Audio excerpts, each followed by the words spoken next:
Hello guys, welcome back to the channel. In today's video, I'm gonna show you how you can easily delete duplicate files on your Android phone.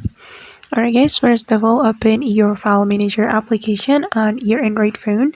This is my file manager application, so I'm going to tap on it. Then we can click on the analyze storage right here and simply tap on the duplicate files. You can scroll down until you find the duplicate files. It's over here. Then you're going to tap on this option.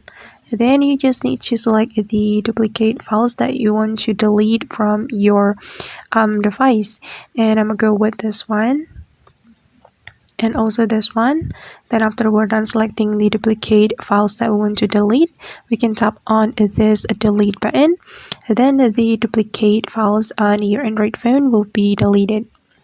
Alright guys, and that's how we can easily delete duplicate files on Android phone.